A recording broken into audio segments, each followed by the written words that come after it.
Mark Rogers TV with you. We're looking at every quarterback position in the nation, going through every program, looking at the situation, whether we've got an established starter or a quarterback battle like we do, a very interesting one in Ann Arbor with Henschke to size up the Wolverines with Jake Rudock on the scene from Iowa. So here's a quarterback who threw 16 touchdowns this season.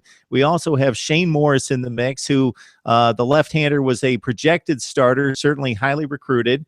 Of course, Josh, we got Wilton Speight, the guy who didn't really impress me in the spring game. He's a tall kid, redshirt freshman, and then also a very, very highly touted freshman in Alex for us, because right now it's quite the battle.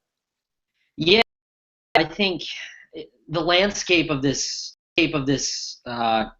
battle, I guess, has changed, considerably since Jake Rudock has joined the program. I think it seemed to be an interesting situation with Shane Moore, just even without Jake Rudock to begin with, because you've got a relatively unknown commodity in Shane Morris. He's had experience out there, but he hasn't really done much with the experience. So I think the whole, he didn't. The offense wasn't exactly, blowing people away by any stretch of the imagination. But I think he did well with the opportunity. So this was officially brought onto the team. But yeah, I mean, a guy like even Alex Malzone, early enrollee, true freshman, and he, you could tell that he was a true freshman. I think he went through his struggles.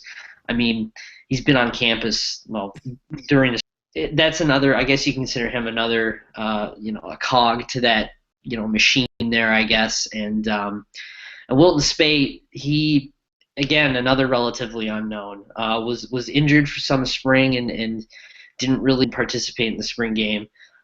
So that was another, kind of a bummer for him, because he's got a great arm too. So, that was kind of a missed opportunity for him. And just breaking down the position in general, I really Rudock and Shane Morris. I think Rudock really is the, I guess, prototypical quarterback for Jim Hart. Doesn't really blow anyone away with the long ball, but can, he's great at performing checkdowns, and he loves his short passes, especially getting the top.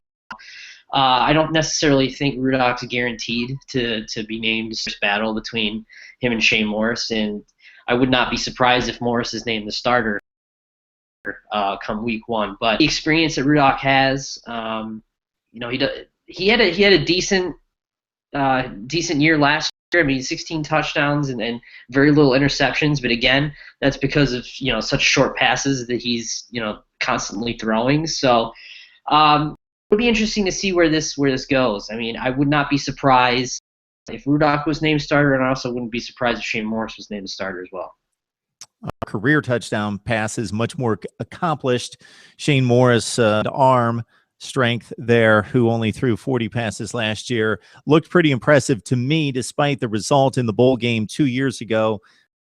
Limited action, and of course, probably the statement game of his season last year, unfortunately, was the concussion game against Minnesota. So Joshua Henschke from Maize n Brew sizing up the Michigan quarterback battle as we head toward August. Josh, thanks so much for joining us. No, anytime.